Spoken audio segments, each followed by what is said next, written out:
Agro Record News. Oferecimento. Bradesco, crédito para infraestrutura em até 10 anos para pagar.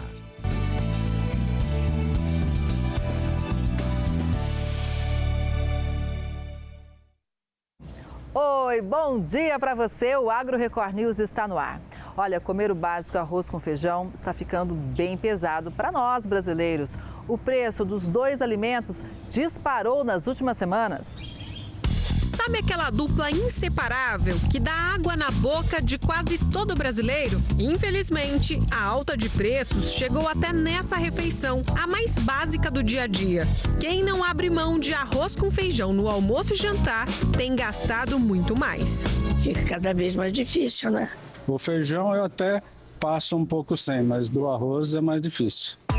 Na casa da Luana, a combinação não pode faltar. É o prato favorito da filha. Difícil conseguir fazer substituição. Até dá, mas fica mais complicado, né? Economizar um pouco na carne, economizar aqui na feira, alguma coisa, sempre para manter o arroz e feijão. O preço do arroz subiu quase 30% nos últimos 12 meses. Em janeiro, a alta do feijão foi de mais de 8% em comparação a dezembro passado. E os valores vêm subindo semana a semana. O preço aumentou quase 7% na primeira semana de fevereiro e na segunda, 6,45%. A explicação dos preços altos desses grãos está nas alterações do clima. Se os preços praticados no mercado estão afetando a família comum, imagine para quem precisa tirar lucro do tradicional prato feito. Nessa padaria são consumidos 360 quilos de arroz todo mês. De feijão são 120 quilos, itens que não podem faltar. A gente é obrigado a comprar mesmo assim, né? E nem sempre dá para repassar, não tem como cada aumento você ficar repassando para o cliente, né? A gente acaba absorvendo, né? Mas calma que as expectativas são parcialmente boas. Segundo o especialista, o preço do feijão tende a continuar em alta nos próximos meses.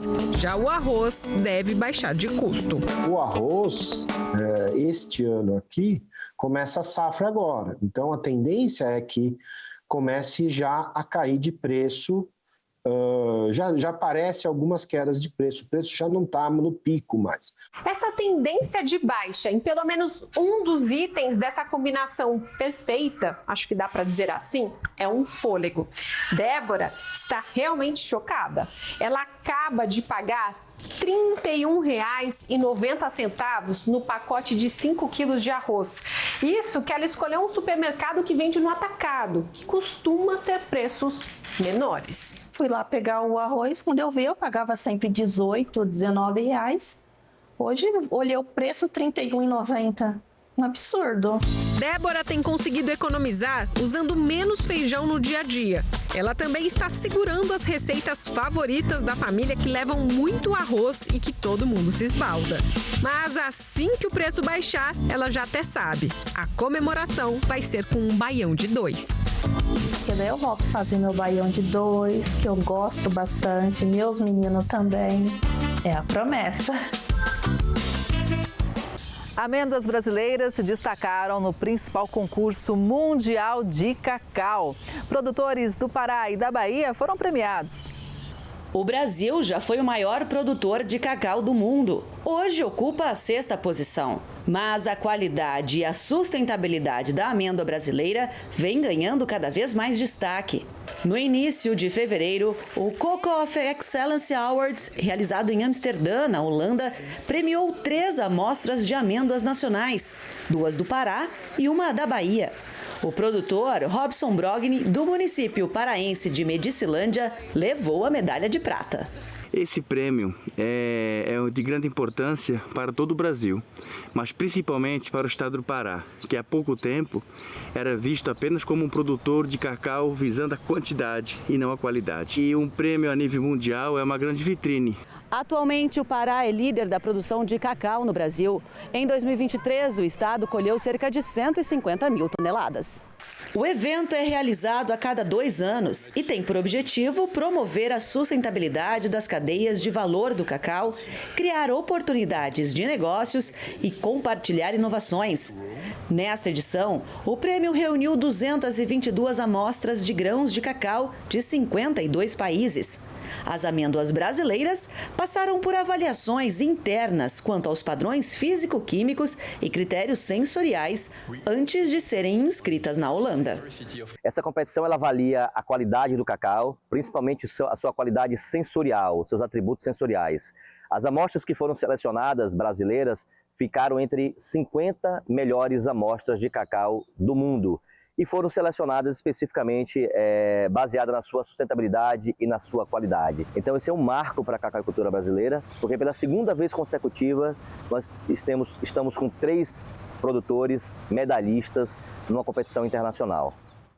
A mussarela é o queijo mais consumido aqui no Brasil. A fábrica de uma das mais tradicionais mussarelas do país fica numa pequena cidade no interior paulista. Uma história que começou com os imigrantes italianos. Dos pastos na zona rural, as grandes pizzarias nos centros urbanos, a mussarela percorre um longo caminho. É o queijo mais consumido no país, responsável por 1/3 da produção nacional. São quase 400 mil toneladas por ano. E uma pequena cidade no interior de São Paulo guarda os segredos da mussarela preferida de pizzarias tradicionais da capital do estado. Primeira regra: 10 litros de leite para 1 quilo de queijo. A massa, feita apenas com leite, fermento lácteo, coalho e sal, é a mesma para a maior parte dos tipos de queijo. Basicamente, o que muda são os processos, o tempo de maturação, se é defumado, o tamanho da peça. É uma indústria, um jeitão de queijaria artesanal. Aqui tem uma outra variedade de mussarela, é a mesma massa, só que ela fica de molho. É na água, né? É para o quê? Para amolecer ela? Amolecer. Entendi. Daqui vai para um tacho com água quente a 85 graus. E ela fica derretida, né? Para ela derreter, ó. Para ela ficar macia. Vai sair a famosa trancinha, ou nozinho, como o pessoal chama. Deixa eu ver se eu consigo tentar, mas não arrebenta. Não. O segredo é fazer bem juntinho. Nada como a técnica, né? Enquanto eu fiz 1, 2, 3 nozinhos, você já fez quantos aí? Ele já fez a trança inteira, eu fiz 3 nozinhos. A receita da mussarela daqui é a mesma desde 1889, quando Pietro Talarico chegou da Itália e começou a produzir um queijo com sotaque.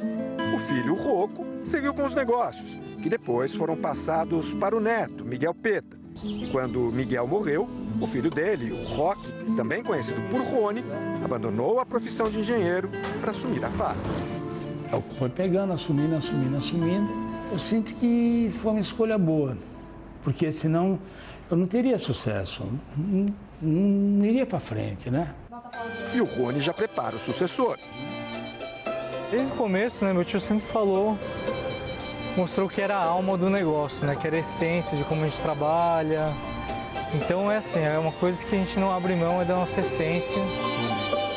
História de respeito e amor à família. Quando o meu sobrinho veio trabalhar, nós tínhamos a foto do tataravô dele, do bisavô dele e do avô. Eu falei, ó, aqui não se mexe nada. O que eles fizeram tudo pra gente ir pra frente. Então nós seguimos a mesma rotina. Você consegue explicar o que tem correndo na veia aí? Tem. Leite de primeira qualidade, com 17 análises. Essa brincadeira com as análises faz todo sentido. A máxima leite ruim não faz queijo bom é levada a sério nesse mercado. Os animais que fornecem leite para a fábrica são acompanhados de perto. O caminhão chega até a propriedade, primeiro teste que o motorista faz é o de acidez, para verificar se o leite não está azedo. Não estando azedo, já carrega e leva até o laticínio. A gente faz a coleta da boca do tanque e faz as análises, onde a gente verifica novamente a acidez. Depois nós verificamos o antibiótico, né, para ver se o animal não carrega nenhuma medicação, se o leite não está com nenhuma medicação, antibiótico principalmente. E depois teste de fraude, que a gente vê se não foi colocado nenhum ingrediente, alguma química para fraudar a qualidade do leite. queijo dos mais variados tipos está em 98% dos lares brasileiros. A produção anual é de 1.200.000 toneladas de queijo industrializado, o que gera 80 mil empregos e um faturamento de cerca de 40 bilhões de reais. Parece muito, mas para um país do tamanho do nosso, é pouco. O brasileiro consome em média 6 quilos por ano. Os argentinos comem o dobro, 12 quilos, e os europeus, 20 quilos. Principalmente questões culturais inicialmente, tá? O queijo lá, na Europa principalmente, ele é consumido durante o dia todo, no café da manhã, no almoço, na janta, ele acompanha tudo. Quem viajar para a Europa ou qualquer outro país vai ver que os queijos na Europa são muito mais baratos que aqui, num país onde a renda é muito maior que aqui. Aumentar a produtividade é um dos caminhos para reduzir os preços no Brasil. É importantíssimo aumentar a produtividade no campo, sem a qual nós vamos ter muita dificuldade para sermos exportadores. Mas a preocupação do Rony não passa por aí. Ele não pensa em aumentar a produção.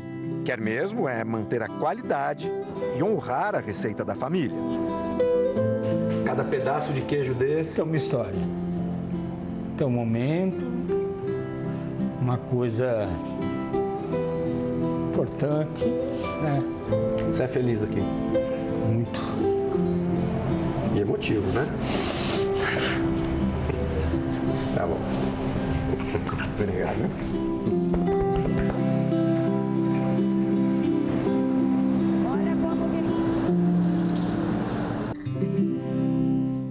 Produtores de uva têm relatado boa qualidade no campo, mas as chuvas recentes preocupam. A safra 2023-2024 de uvas está desacelerando em Pilar do Sul, interior de São Paulo. E a oferta restrita segue provocando alta nos preços. Segundo informações da equipe do Hortifruti Cepea, o encerramento da colheita em outras regiões paulistas, como Louveira e Porto Feliz, facilitou as vendas ao reduzir a oferta geral. Cenário parecido com o que vem ocorrendo em São Miguel do Arcanjo, também em São Paulo. Por enquanto, a qualidade das uvas é boa, apesar da preocupação com as chuvas ocorridas na semana do dia 18 de fevereiro, que até agora não refletiram em prejuízos. Assim, a média de comercialização da Itália foi de R$ 8,25 o quilo, alta de 3,10% em relação ao da semana anterior. Importante lembrar que a oferta pode aumentar levemente no decorrer de março, devido ao início das safrinhas em Louveira, Indaiatuba e Marialva. A Associação Brasileira dos Produtores de Soja de Goiás quer uma audiência com o governo do estado para tratar dos prejuízos da atual safra. A colheita da soja ainda continua em muitas cidades, mas uma coisa é certa: a baixa produtividade em muitas lavouras, devido a fatores climáticos. Diante desse atual cenário, a AproSoja Goiás protocolou um pedido de audiência pública emergencial com o governador Ronaldo Caiado para discutir os impactos dessa safra na economia e de que forma o governo poderá ajudar os produtores. A AproSoja Goiás muito preocupada com a situação que nós estamos enfrentando nesse momento, né? Já vindo aí de um ano muito difícil, que foi o ano passado, com preços muito baixos, custo de produção elevado. E esse ano nós tivemos um grande desafio, que foi o desafio climático, né? Nós temos aí perdas consolidadas nas lavouras, que podem chegar aí a 15% até 20% da produção, também com preços que reduziram aí na ordem de 30% em relação ao mesmo período do ano passado, e isso compromete com certeza a rentabilidade das lavouras, e é claro que isso gera uma reação em cadeia, né? Nós estamos bastante preocupados com isso, e esse foi o grande intuito de chamar o governo do estado de Goiás através de um ofício, onde a gente solicita que o governo nos atenda, no sentido de nós podemos discutir essa situação que nós estamos enfrentando nesse momento e as possíveis consequências para a economia do estado de Goiás. Entre as medidas sugeridas pelos produtores estão a isenção da contribuição do Fundo Estadual de Infraestrutura, o Fundeinfra, e o reforço de linhas de créditos, além da prorrogação de débitos e renegociação. A gente solicita algumas ações que podem ser tomadas pelo Estado, no sentido de fortalecer linhas de crédito que sejam direcionadas para investimentos, também a possibilidade de renegociação de débito para aqueles produtores que foram mais afetados com a seca, e também um período aí de isenção do Fundeinfra, que é um fundo que incide diretamente sobre a receita bruta dos produtores e que nesse momento de prejuízos ele representa bastante. E nós acreditamos que essas são ações que o governo do estado de Goiás pode tomar. Hoje nós vivemos um sistema que é bastante interligado, né? Nós dependemos do comércio das cidades, as cidades dependem da produção do campo, nós temos a geração de empregos, de renda. Isso tudo tem uma importância muito grande. Nós sabemos que o estado só se desenvolve quando todos os setores caminham juntos e se desenvolvem junto. A ProSoja recomenda também cautela aos produtores que ainda não negociaram os grãos. Olha, a recomendação da ProSoja é que esses produtores tenham bastante cautela, né? Nós sabemos que esse ano nós temos uma pressão aí de quebra de safra, né? Que realmente impacta muito, né? E também quebra nos preços, né? Que comprometem a rentabilidade dos produtores. Então, a orientação é que, primeiramente, cumpram seus compromissos, né? Aqueles que já foram firmados com antecedência. E depois que tenham bastante cautela na comercialização do restante da safra, bastante cautela nos compromissos para a próxima safra e que hajam que dividam as suas vendas, né? Nós com certeza teremos oportunidades melhores ao longo do ano e para aqueles produtores que puderem segurar um pouco a sua produção, puderem negociar melhor sua produção, que o façam. Essa é a recomendação da ProSoja. O preço do arroz caiu 19% no Rio Grande do Sul, principal região produtora. Mesmo assim, as negociações seguem em ritmo lento.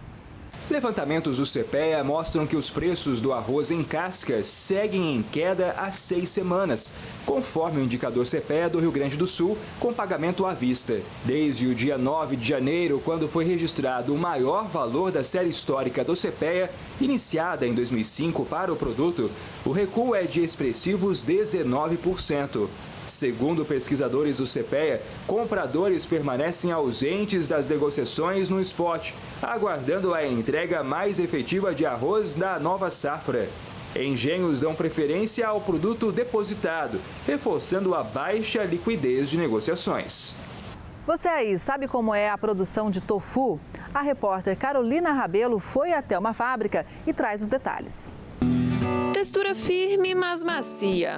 Cor clara, sabor neutro. O tofu é um tipo de queijo feito a partir do grão da soja. Um alimento rico em proteínas, fonte de fibras e de vitaminas. E o melhor, com uma produção a poucos quilômetros da área central de Brasília.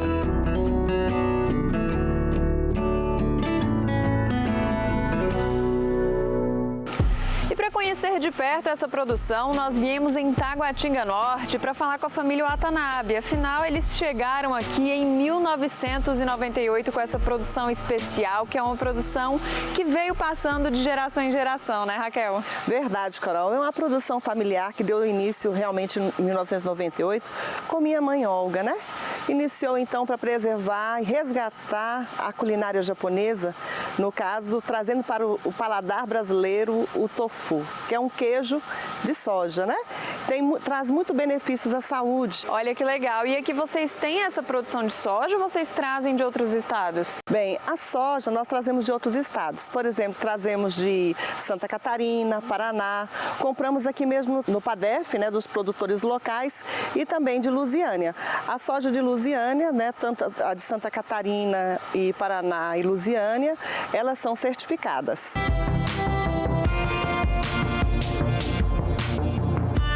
E agora, já conhecendo a fábrica de pertinho, Raquel vai mostrar pra gente como que vocês recebem essa soja, né, Raquel? Então, nós recebemos a soja após selecionada, né? Nós colocamos aqui nessa peneira para ver a qualidade dela e a limpeza dela. E a seguir nós colocamos ela de molho por um período de 10 a 12 horas, né? Então, somente no outro dia é que nós passamos, então, para o processamento da soja. Ela entra lavada, como vocês podem acompanhar aqui. Ela já O grão incha, né? Incha, que ele cresce, né? O grão límpido aqui. Então nós passamos ela para a moagem dela, a moagem ela é feita no liquidificador. Ele já está triturado aqui, forma-se um leite cru. E a seguir, então, nós passamos para o processo de cozimento, né? E aqui é só a soja no liquidificador? É só a soja e água. Ah, entendi. Não coloca mais nada. Aí qual que é a próxima etapa? A próxima etapa, então, é o cozimento, né? Então, ela vem para essas panelas aqui. Licença, conhecendo aqui de pertinho a cozinha de vocês. Então, aqui ele está cozinhando. Ele vai fervendo, né? Quanto que tem de soja aí? Tem em torno de quase 6 quilos de soja, né? Aí fica tipo Só uma que pasta, ela vai formar um líquido. Ela está em cozimento aqui. Então, aí vai sair... Aqui tem outra, né? Aqui já é a fervura d'água que não tem. Então, daqui ela passa por esse extrator de leite. Só que tá ligado, né? Pelo extrator de leite. E, posteriormente, ela é coalhada e vem para a forma. E esse processo dura quanto tempo? 40 minutos. É rápido, né? Sim. E depois dessa parte coalhada, fica aqui quanto tempo na forma? Aqui uns 10, 15 minutos. Então ela vem para essa área aqui, que é a parte de resfriamento. Ele é colocado dentro da água, né? Para que ele possa se resfriar. Então, a seguir é feita a embalagem, né? Então, é feito o corte, aí vem para o resfriamento e depois vai para a embalagem aqui, que é feito manualmente. E após ser feito, nós vamos colocando... Aqui não tem nenhuma ainda. Aí ela vem e vai sendo colocado aqui, né? Nas embalagens. É um processo rápido, então, né, Raquel? Isso. E cada um vai sendo colocado nas caixinhas, né? De acordo com a embalagem, para comercialização. E vocês fazem quantos, assim, por dia, por semana? Tem uma média? Uma média, vamos colocar aí em torno de 600 quilos. É? Sim. E aí, desse jeito aí, é o jeito que vocês comercializam, né? Então, quem que compra de vocês? Então, atualmente são distribuidoras, restaurante, o comércio em geral, varejista, né? E também pessoas da comunidade, que vêm aqui dentro da própria chácara, que tem uma feirinha toda sexta-feira. Então, eles vêm e compram esses produtos aqui. O preço de comercialização da banana continua em alta no sul do país e a gente explica o motivo. Os preços da banana prata Anã, do norte de Minas Gerais, seguem elevados pela quinta semana consecutiva, segundo apurações da equipe do Hortifruti Cepea. A fruta de primeira qualidade foi comercializada a R$ 6,17 o quilo entre os dias 19 e 23 de fevereiro. Alta de 3% no comparativo com o preço comercializado na semana anterior. Por ser período de entre-safra, os produtores já contavam com a queda na produtividade e aumento nos preços. A nanica teve um recuo de 13%, com o quilo saindo a R$ 3,52. Apesar da boa qualidade da fruta, o motivo para a queda está na concorrência com o cultivo do Vale do Ribeira, em São Paulo. Para as próximas semanas, é esperado que o preço da prata e da nanica siga alto, devido ao baixo volume. A colheita de soja vai começar em breve em Campos dos Goitacazes, no interior do Rio de Janeiro, e deve ser maior do que a anterior. Uma cultura em plena expansão no interior do estado do Rio. Nesta área, a lavoura de soja está quase na hora de colher. Os grãos estão desenvolvidos e em 2 semanas estarão prontos para a colheita. A fazenda iniciou o plantio em 2021. Já na primeira safra, os administradores se surpreenderam com a produtividade. O primeiro ano que eu plantei, a gente fez um experimento. E por sorte da gente, por felicidade, nós produzimos 80 sacas por hectare no primeiro ano, enquanto a média nacional é 60 sacas. Antes, a fazenda era usada para o cultivo de cana-de-açúcar e pecuária, que aos poucos estão sendo substituídas pela soja. Atualmente, são mais de 300 hectares de área plantada e os produtores querem dobrar o tamanho das lavouras nos próximos 2 anos. A gente tem condições propícias para isso, começou com 40 hectares, deu certo, se mostrou produtivo. E a gente veio expandindo, chegou a 300 hectares nessa safra, a gente tem mais 100 hectares na mão de um parceiro que planta aqui na nossa fazenda e a gente espera abrir mais área aí nos próximos anos e chegar aí a 600 hectares e até crescer mais. O norte fluminense apresenta excelentes condições para o cultivo de grãos. Soja e milho estão sendo os mais produzidos. Nesta fazenda, a safra deste ano já está sendo armazenada nos silos. Mas para aumentar a produtividade, é importante também investir em parcerias. A gente não quer fazer sozinho, a gente precisa ter toda uma indústria em volta da gente, uma indústria de manutenção de peças para tratores, colheitadeira, fornecedores de fertilizantes, de semente, de inseticidas, fungicidas, enfim, a gente tem toda uma indústria que tem que se desenvolver aqui na nossa região. A gente ainda acontece de quebrar uma peça, tem que ir em Minas buscar, precisa fazer uma aplicação de inseticida, não tem na região, temos que ir buscar longe. Então, assim, ela cresceu muito nos últimos 2 anos, sem dúvida, a gente tem grandes parceiros aqui na região que estão apoiando. Então, assim, a gente tem condição de fazer, a gente tem até parceiros, como eu falei, produzindo aqui na nossa fazenda, produtores menores que têm um maquinário, conseguiram comprar esse maquinário e estão produzindo e tendo sucesso. Nesta sexta-feira, pesquisadores, representantes de associações rurais e produtores se reuniram num dia de campo para trocar experiências sobre o assunto.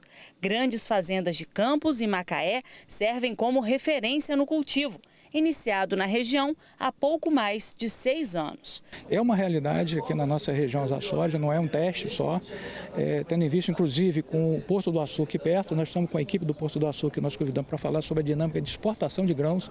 Eles já abriram um terminal de grãos no Porto, exatamente para absorver a produção daqui e de outras regiões do país, entendeu? E a rotação de culturas é importante para manter a terra produtiva o ano todo. Quando a gente faz uma rotatividade leguminosa e depois planta uma gramínea, que hoje é a soja e o milho, e o milho ele tem correspondido muito bem a essa rotação. E a gente tem áreas aqui de irrigação, como vocês estão vendo ali, um pivô central, em que a finalidade dessa irrigação é mais para irrigar o milho safrinha do que para a soja até, que a soja lá nesse período ela produz bem. E a garantia ali é só mesmo se der uma seca muito forte, né? Então nós estamos na luta aí para a gente produzir bem soja, produzir bem milho. A Técnico Show Comigo está chegando e é uma das principais feiras do agronegócio do país. O evento acontece entre os dias 8 e 12 de abril em Rio Verde, Goiás. E as novidades desse ano foram apresentadas no lançamento oficial. As novidades da 21ª Tecnoshow foram apresentadas durante uma coletiva para a imprensa.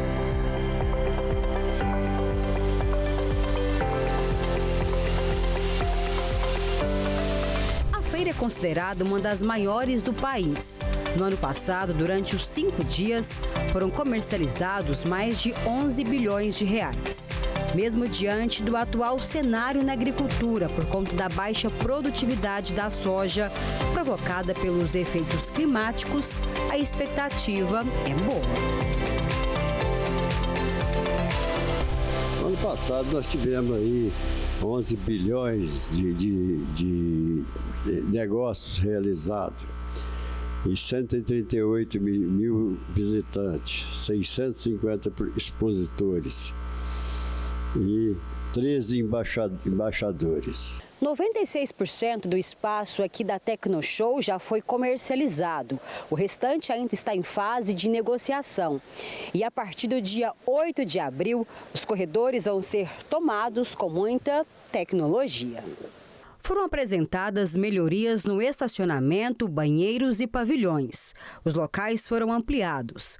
Grandes nomes no agronegócio já foram confirmados para as palestras, que vão abordar temas como mercado de grãos e pecuária, sucessão familiar, tecnologia, inovação e cooperativismo. A gente não mede esforços, para ter um bem-estar para os expositores e visitantes. Então, nós estávamos tendo alguns, não diria problema, um problema bom, porque o volume de carros e ônibus é bem expressivo. Então, nós fizemos um aporte numa área de 30 hectares, é 28,5 ali, mas ela é quase 30 hectares, e isso representou um investimento de 11 milhões de reais, que é aquela área logo ali na frente. Com isso, nós hoje temos uma capacidade para 16 mil veículos nas nossas áreas de estacionamento. Ao todo, são 28 hectares, só destinado a essa finalidade. A feira aquece a economia do município de Rio Verde e região. São gerados mais de 8 mil empregos diretos e indiretos nesse período. Para a gente ter uma noção da grandiosidade do evento, no ano passado, mais de 130 mil pessoas passaram pelo Centro Tecnológico Comigo nos 5 dias de feira. No próximo mês, o local já começa a ganhar forma. A partir do dia 18, realmente começa essas montagens aí começa a chegar todo o pessoal da montagem. Aí a partir desse momento que vocês começam a ver o desenvolvimento dessas montagens da feira, ver as novidades aí, e se Deus quiser, no dia 8 de abril está tudo prontinho aí. A diretoria nossa procura estar sempre melhorando para estar recebendo bem todos que vêm para cá, A gente fez algumas melhorias aí, além dessas melhorias, a gente mantém o espaço muito agradável, muito bom, o gramado está muito bonito, A gente procurou aumentar na questão de banheiros, de locais de expositores, aumento de área, aumento de estacionamento, isso aí a gente já vem fazendo durante esse período, esse ano aí. A carne suína está mais barata no atacado. O motivo? Os produtores querem aumentar a liquidez aqui no mercado interno. Os preços médios do suíno vivo no mercado independente caíram em fevereiro na comparação com o mês anterior. Segundo pesquisadores do CPEA, a pressão veio do aumento no número de animais disponíveis para abate, associado à menor procura pela proteína suína, sobretudo no período de encerramento de mês. Nem mesmo as fortes altas registradas no início de fevereiro foram suficientes para garantir avanço das médias mensais. No mercado de carne, diante da demanda enfraquecida, agentes do setor adotaram a estratégia de baixar os preços na tentativa de melhorar a liquidez, de acordo com pesquisadores do CPEA. O Produto Interno Bruto do Brasil registrou alta de 2,9% em 2023. E o setor que mais cresceu foi o agropecuário, com desempenho maior de 15,1%. Em termos nominais, o PIB brasileiro totalizou 10 trilhões e 900 bilhões de reais no ano passado, de acordo com o IBGE, uma alta de 2,9%. O crescimento foi muito próximo ao de 2022, quando a atividade econômica brasileira teve alta de 3%. Com o desempenho recorde da safra de soja e milho, a agropecuária foi o setor que mais registrou aumento, alta de 15,1% no ano, um recorde da série histórica que começou em 1996. As exportações também registraram aumento, cerca de 9,1%, em parte impulsionada pelo setor rural. Pelo lado da oferta, ela foi super importante, para a nossa produção, mas também a nossa demanda, a demanda externa, principalmente da China, de produtos agropecuários, foi muito importante para o nosso desempenho de crescimento de 2,9% da economia em 2023. Esse resultado foi muito importante porque se o PIB brasileiro cresceu 2,9% e a atividade agropecuária cresceu 15,1%, se não fosse a atividade agropecuária, o PIB brasileiro teria crescido algo em torno de 1,6%. O agro brasileiro, há décadas, vem se desenvolvendo bem. às vezes ele sofre com intempéries mas a produtividade da agricultura brasileira cresce todo ano. Nós temos novidades tecnológicas todo ano sendo anunciadas. A produtividade da agricultura brasileira vai continuar avançando. Agora, com os desafios climáticos, vai avançar mais até, porque a pecuária, a agricultura não vão querer perder mercado externo e as barreiras ambientais vão começar a ser elevadas. Então, vai ser importante para o agro manter a sua modernidade do ponto de vista ambiental. Para este ano, a previsão é de uma alta de 2,2% no PIB. Para 2024, a partir dos resultados divulgados pelo IBGE hoje, serão reavaliados os resultados previstos, as projeções para o exercício de 2024.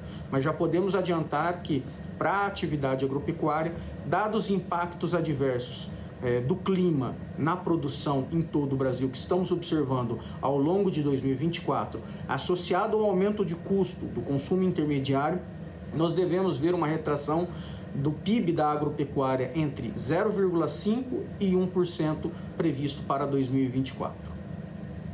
Depois de 4 meses, voltou a temporada de pesca do Mapará, no norte do Brasil. O trabalho começa bem cedo. Dezenas de barcos seguem em rios estreitos até o local da pesca. É preciso esperar o momento certo para jogar a rede. Tem que deixar um pouco a água baixar para ver se o peixe encosta, né? Ao longo do Rio Tocantins, registramos centenas de pescadores. Cada integrante tem um papel fundamental para que nada saia errado. Esse daqui é um dos momentos mais importantes da pesca do Mapará. É preciso muita atenção e paciência. Um dos pescadores utiliza uma tala de madeira para tentar localizar os cardumes no rio. Quando a gente topa o peixe, mais ou menos a gente vê a quantia que dá para a gente pegar, a gente trabalha. Na colônia de pescadores do município de Igarapé-Miri, no Pará, mais de 6.000 pessoas são beneficiadas com a abertura da pesca do Mapará. Mas para conseguir bons resultados agora no começo do ano, os pescadores precisam respeitar o período do defeso, época de reprodução dos peixes. Eles se preparam aí, passam por dificuldades nesses 4 meses para que no dia de hoje começa uma nova era, uma nova fartura. São 8 meses aí de grandiosidade para o nosso município e principalmente para os nossos pescadores. Quando o peixe é encontrado, a rede é aberta no meio do rio. Aglomeração e expectativa. Mergulhadores se preparam para entrar em ação. Hora de força e trabalho em equipe. Quase 3 horas depois de localizarem o cardume e montarem a armadilha, os pescadores pegaram uma grande quantidade de peixes concentrados nessa parte do rio. Dia de fartura e festa para os moradores da região. Um dia muito especial e aguardado por todo mundo. Dia de fartura. Dia de fartura, graças a Deus. Dezenas de peixes surgem no fundo do rio e um lindo espetáculo da natureza abre a temporada de pesca na região. Em média, são capturadas 150 toneladas do peixe somente no primeiro dia, segundo dados da Secretaria de Desenvolvimento Agropecuário e da Pesca. O Mapará é muito consumido pela população local e tem, em média, 45 centímetros. É muito bom preservar, cuidar, que é para ter hoje em dia, né? Além do turismo, o município de São Pedro da Aldeia, na região dos Lagos, no Rio de Janeiro, também se destaca pela agricultura. Vamos ver. A mandioca saindo com facilidade do solo representa um momento climático bom na agricultura de São Pedro da Aldeia. A raiz tuberosa é a mais colhida da roça. O plantio do empim é o seguinte, que segura mais, ela aguenta mais a seca, né? Por exemplo, agora eu estava aí com um partido de empim que eu pensei até em perder, porque por falta da chuva, né, começou a amarelar, querer morrer, mas veio a chuva rapidamente e recuperou. Então é um plantio, a empim, é um plantio que aguenta, é o que dá mais estabilidade ao agricultor. A importância da agricultura no município é pela grande faixa de terra que temos aqui da zona rural, né? E a quantidade grande de produtores rurais que há aqui na cidade. Então, a prefeitura ela vem se intensificando bastante na produção agrícola, basicamente, preferencialmente, no trabalho com agricultura familiar, que são famílias que vivem do próprio sustento da terra. Seu Manuel é agricultor há 50 anos. Ele possui dezenas de milhares de raízes plantadas nos mais de 35 mil metros quadrados de terreno. O trabalho que sustenta a família e alimenta milhares de pessoas ele realiza desde jovem. O primeiro plantio que eu fiz, né?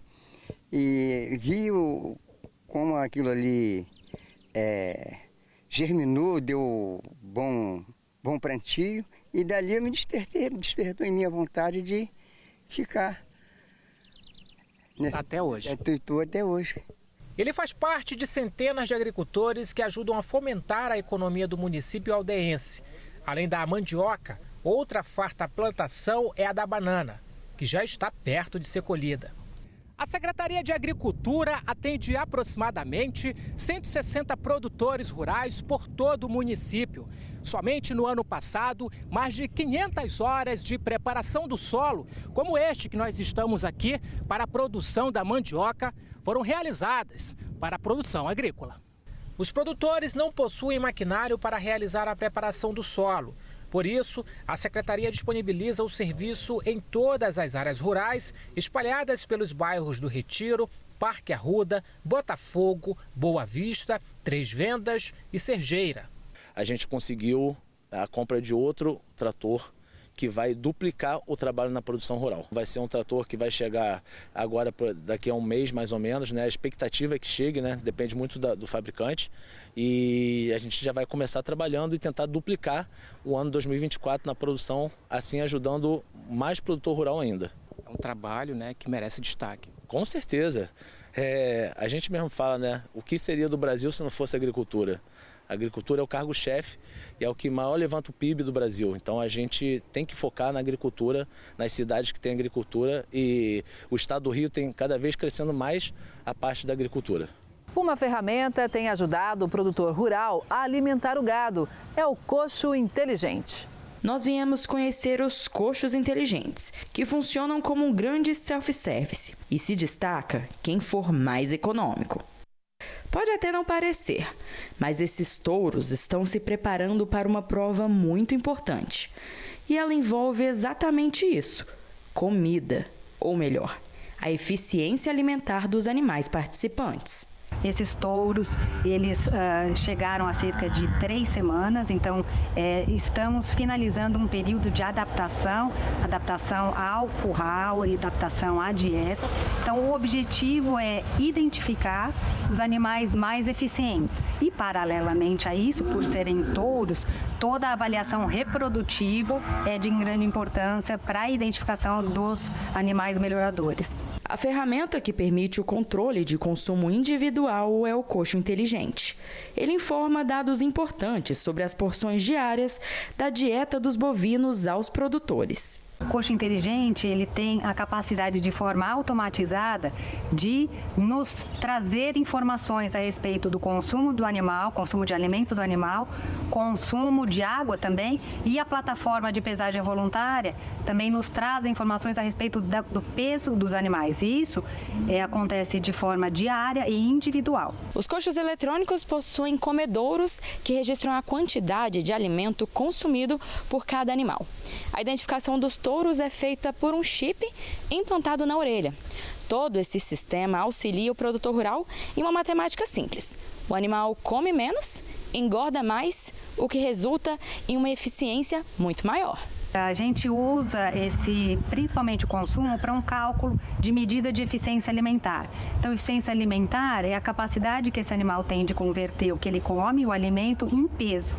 Então, se a gente tem o consumo diário de alimento desses animais e a pesagem diária desses animais, a gente tem diariamente a eficiência alimentar desses animais. Podemos usar a eficiência alimentar como um parâmetro de seleção dentro de um grupo, né? Um grupo uniforme, mantido na mesma condição, né? Todas as condições ambientais iguais, no mesmo curral de manejo, com a mesma dieta. Identificando os animais mais eficientes dentro de um lote, a gente tem um resultado que afeta a rentabilidade econômica do sistema. Porque se a gente tem animais que, para o mesmo ganho, comem menos, acaba que a rentabilidade econômica do sistema de produção é afetada. E vai além dos resultados.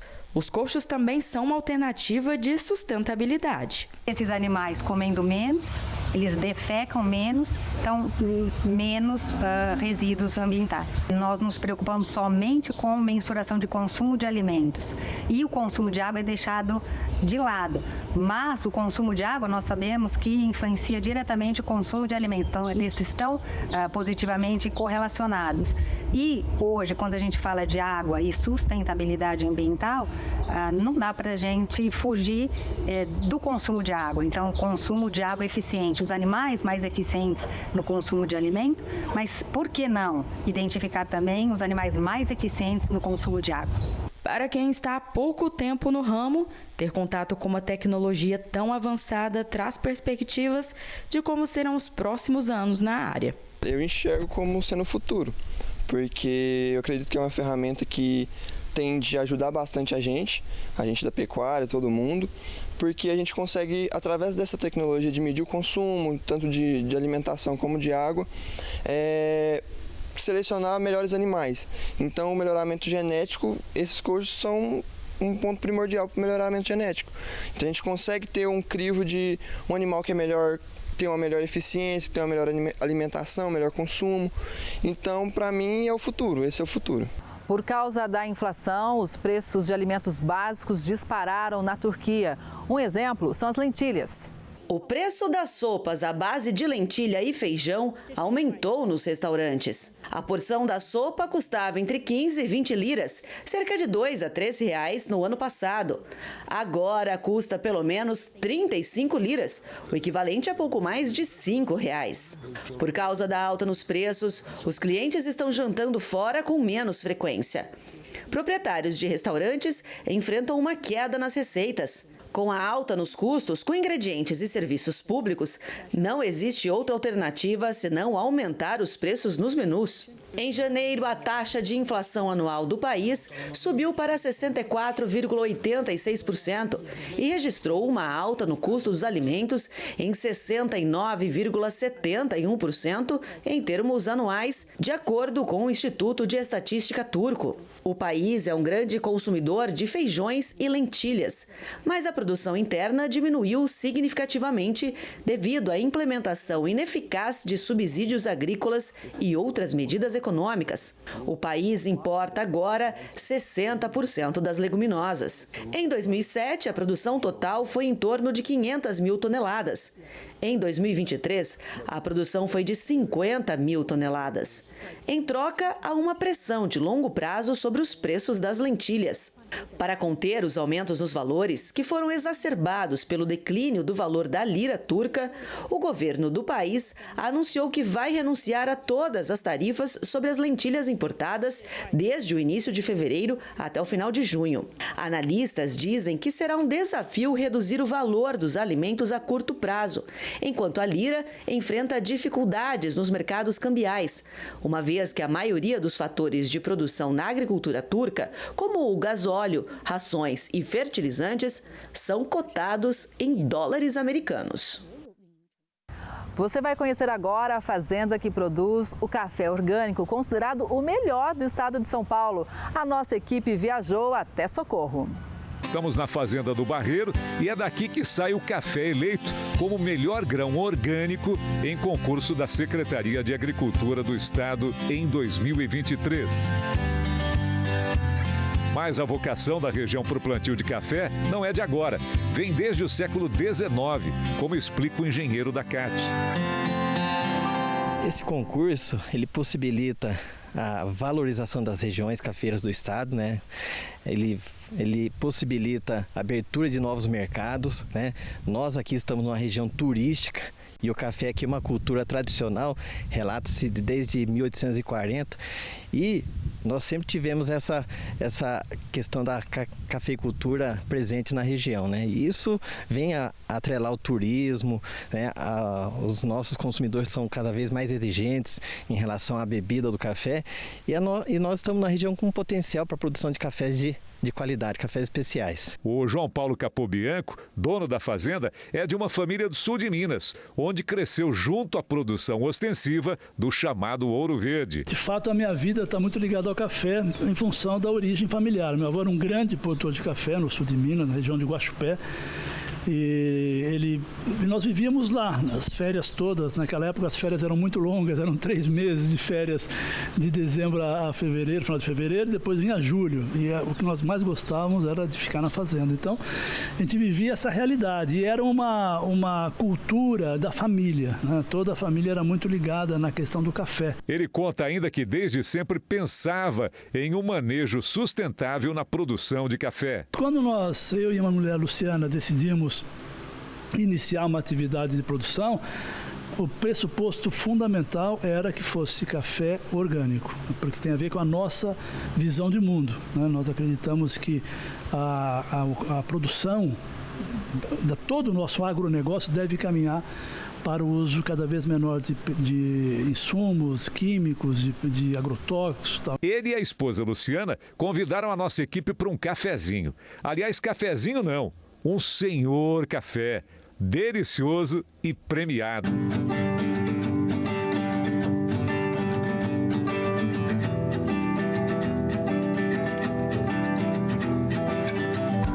Inspirados pelo sabor da famosa bebida, nós fomos conhecer a plantação e outras etapas da produção. Nós vamos de planta em planta, colhendo somente o grão maduro e deixando para trás os grãos imaturos. Geralmente a gente passa no mesmo pé em períodos distintos por 3 vezes, às vezes até 4. Para a gente trabalhar nisso, a gente faz o controle do Blix, né? A gente vem com o nosso engenheiro, anda em campo e vai coletando a amostra de determinados pontos do fruto e faz a medição do Brix, que nada mais é que o teor de açúcar daquele grão. Então, quanto maior, eu sei que a minha bebida vai ser melhor, uma bebida mais adocicada. Então, esse é o parâmetro inicial para a gente determinar o início de colheita em determinado talhão. A lavagem e a secagem do café são fases de muita precisão para chegar à excelência na qualidade dos grãos. Após nós realizarmos a colheita, né, nós trazemos esse café do campo para o lavador. Após a lavagem desse café, nós trazemos o café para os terreiros, né? Aí a gente entra com esse café no terreiro na espessura de grão a grão. Trabalhamos aí do 1º ao 3º dia. Depois a gente dobra esse café, deixa em torno de 2 a 3 dias. Feito isso, a gente redobra pela 3ª vez. Quando esse café está em torno aí de 15% de umidade, a gente recolhe esse café, leva para o armazém, descansa esse café em torno aí de 15 dias a 30. Depois a gente retorna esse café para o terreiro novamente. Daí a gente já entra nele na 3ª dobra, que é na espessura de 32 litros metro. Finalizamos a secagem em torno de 10,8% a 11%. E aí sim esse café ele está pronto para ser beneficiado. E após o benefício, fazer a parte da torragem e moagem. Para além da busca pela qualidade e sabor do produto, o cultivo orgânico cada vez mais tem levado ao campo o respeito ao meio ambiente, cultivo sem uso de agrotóxicos e incentivo de boas práticas. Eu sinto aqui na região é que um torce pelo outro. Não tem aquela coisa muito forte de competição, pelo contrário. Então é bacana, porque ontem a gente estava até discutindo sobre pessoas que hoje não conseguem levar o produto final com a marca deles, assim, para uma gôndola, como a gente que já abriu um pouquinho esse caminho, a gente pode ajudá-los também.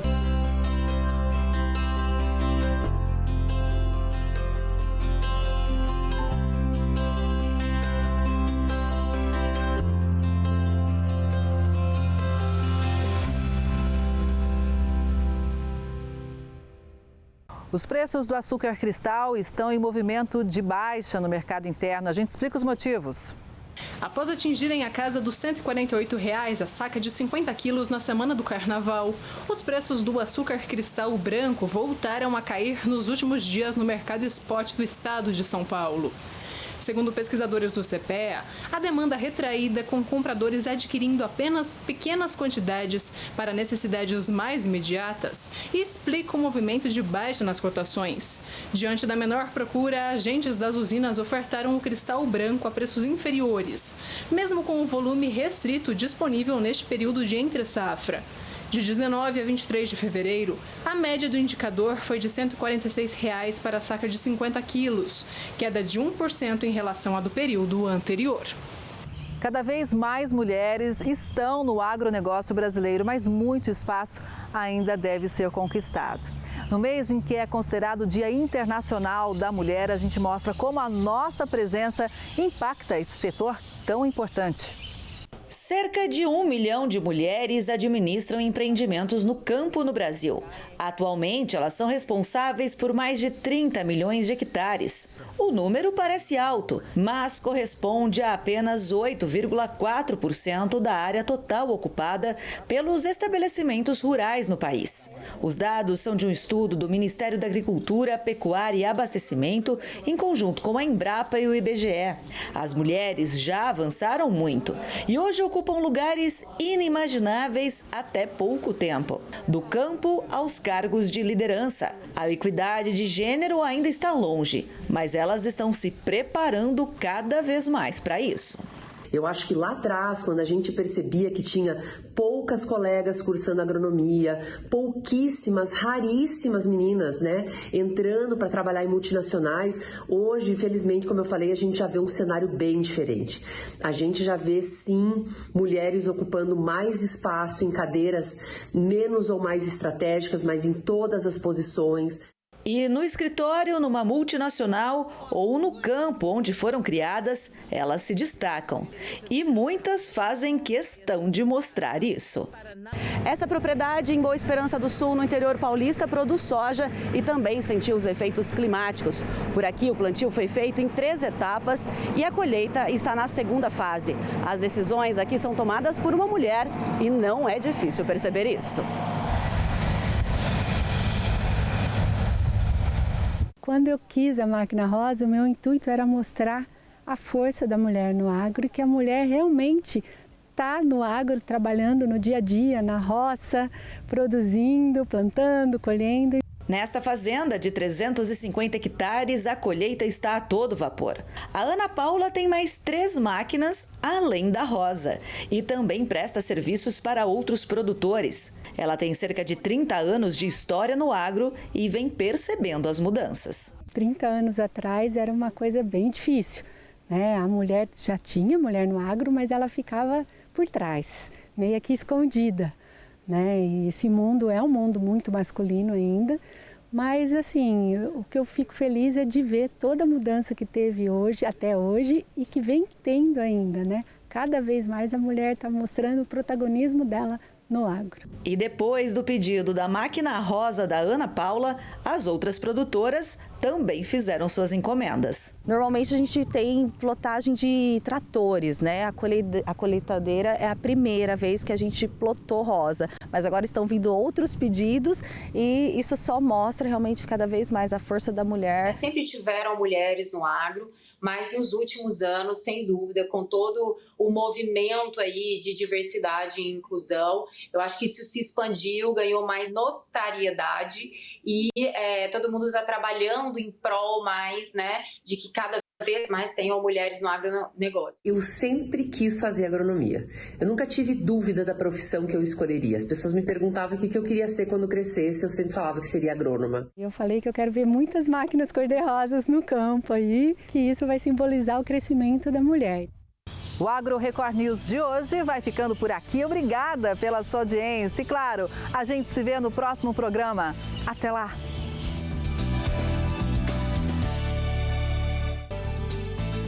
Agro Record News. Oferecimento.